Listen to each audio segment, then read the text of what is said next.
आंचल तले, अंबर तले जग रहे, अंबर तले जग रहे, हम तेरे आंचल तले रहते हैं। दुनिया में हम ही अकेले हैं जो माटी को माँ कहते हैं, जो माटी को माँ कहते हैं।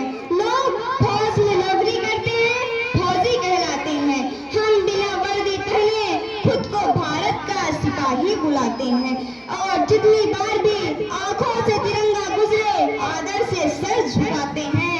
एक अजीब सा सपना रोज हमारी आंखों को सताए कि जान तो एक दिन जानी है, अगर देश के लिए जाए तो मजा आ जाए। ऐसे हैरान होकर मत देखिए, कहाँ लिखा है कि एक आम हिंदुस्तानी तिरंगे का सौगंध नहीं ले सकता। कहाँ लिखा है जिसने वर्दी नहीं पहनी वह देश की खातिर जान नहीं दे सकता। कि जिस्मों पे वर्दी न कंधे सितारे, जिस्मों पे वर्दी न कंधे सितारे, इन झंडे झुकेंगे जिगर पर हमारे। जान जाने की जो बात होगी आगे मिलेंगे कतारों पे हम, आगे मिलेंगे कतारों पे हम। जमी पे रहे या ना रहे, मुस्कुराएंगे तारों पे हम, मुस्कुराएंगे तारों पे हम। वो बाग हंसता रहे, वो बाग हंसता रहे जिसे हम हिंदुस्तान कहते हैं। दुनिया में हम ही अकेले हैं जो माटी को माँ कहते हैं, जो माटी को माँ कहते हैं। बहुत बहुत धन्यवाद संचालक महोदय का, जिन्होंने मुझे आज के इस शुभ अवसर पर कुछ बोलने का अवसर दिया। तो सबसे पहले मैं आप सभी को गणतंत्र दिवस के पावन और स्वर्णिम मेला में 77वें गणतंत्र दिवस की हार्दिक बधाई देती हूँ और आए हुए समस्त अतिथियों का हार्दिक अभिनंदन करती हूँ। अपने असीम आशीर्वाद से अभिसंचित करने वाले जिनकी छाया में हम सब फलीभूत हो रहे हैं, ऐसे कल्परूपी वृक्ष संस्थापक जी।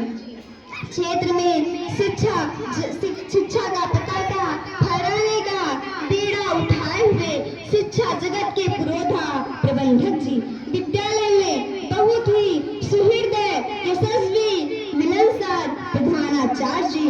विद्या साहित्य कला के क्षेत्र में अपनी अद्वितीय भूमिका का निर्वहन करने वाले शिक्षक और मेरे प्यारे भैया एवं बहनों, आप सभी को 77वें गणतंत्र दिवस की हार्दिक शुभकामनाएं।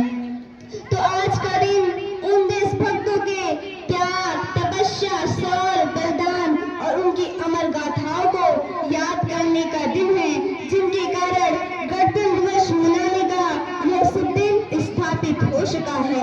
शताब्दियों की स्वतंत्रता के बाद हमें 15 अगस्त 1947 को आजादी मिली, लेकिन आजादी मिलने के बाद भी हमारा कोई अपना संविधान नहीं था।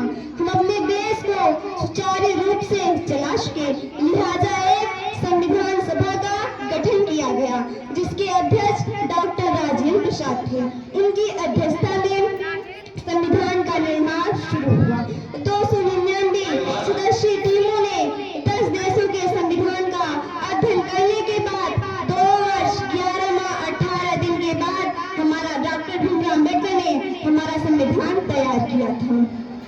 हमारा संविधान एक लिखित संविधान है। इसमें लगभग 1,46,000 शब्द हैं।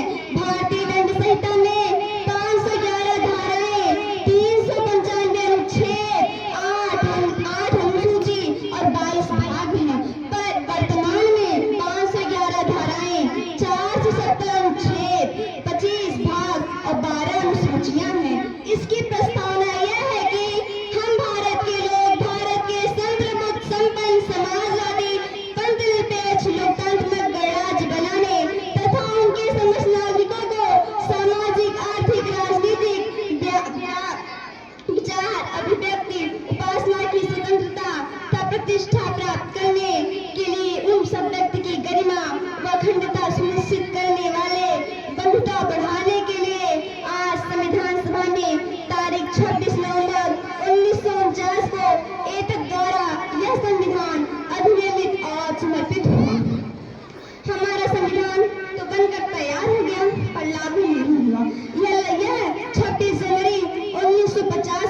लागू हुआ, क्योंकि इसका कारण यह था कि 26 जनवरी के दिन हमारे स्वतंत्रता संग्राम में अलग ही महत्व था। 26 जनवरी 1930 को स्वर्गीय पंडित जवाहरलाल नेहरू ने लाहौर के रावी नदी के तट पर कांग्रेस अधिवेशन में कहा था कि जब तक हम पूर्ण रूप से स्वतंत्र नहीं होंगे हमारा आंदोलन चलता रहेगा। हम पूर्ण रूप से स्वतंत्र हो गए, हमारा संविधान भी बन गया, तब आज के दिन हमारे देश के प्रथम राष्ट्रपति डॉक्टर राजेंद्र प्रसाद बने। यह दिन हर साल बहुत धूमधाम से मनाया जाता है। भारतवर्ष में स्वराज के लिए हमारे क्रांतिकारियों ने अपना बलिदान दे दिया ताकि आने वाली पीढ़ियों को संघर्ष न करना पड़े और देश को और तरक्की की ओर ले जा सके। लेकिन आज भी हमारे देश में चुनौतियों की कमी नहीं है। हमारा देश आतंकवाद, भ्रष्टाचार, अशिक्षा जैसी विभिन्न समस्याओं से जूझ रहे हैं। हमारे राष्ट्रकवियों ने ठीक ही कहा है, जिनको न निज गौरव था निज देश का अभिमान है, वह नर नहीं नर पशु निरा है और मृतक समान है। भारत को महात्मा गांधी, डॉक्टर भीमराव अम्बेडकर, डॉक्टर राजेंद्र प्रसाद, रानी लक्ष्मीबाई सरीखे स्वतंत्रता सेनानियों के सपनों का भारत बनाना होगा। उन्होंने कहा था कि हम लाए हैं तूफान से किश्ती निकाल के, हम लाए हैं तूफान से किश्ती निकाल के, इस देश को रखना मेरे बच्चों संभाल के, इस देश को रखना मेरे बच्चों संभाल के। कि आप और हम ही देश के भविष्य हैं, आप और हम ही अपनी मेहनत व लगन से सफलता के उच्च शिखर पर पहुंचेंगे और दुनिया में भारत का तिरंगा आलिशान से फहराता रहेगा। युगों का दर्द जब सीने में खौल उठता है, युगों का दर्द जब सीने में खौल उठता है, कहाँ तक चुप रहे आखिर समंदर बोल उठता है, कहाँ तक चुप रहे आखिर समंदर बोल उठता है। मसाले क्रांति की जब ही जनता थाम लेती है, शहंशाह का सिंहासन में सब बोल उठता है, शहंशाह का सिंहासन में सब बोल उठता है। हमें साहस के साथ शिक्षित बने, संगठित रहने, क्योंकि हमारे संविधान के निर्माता डॉक्टर भीमराव अम्बेडकर ने कहा था, शिक्षा वह शैली का दूध है जो पिएगा वही दहाड़ेगा। जाति धर्म के दीवारों को तोड़कर हम अपने देश को विश्व गुरु बनाएंगे। आज के दिन हमें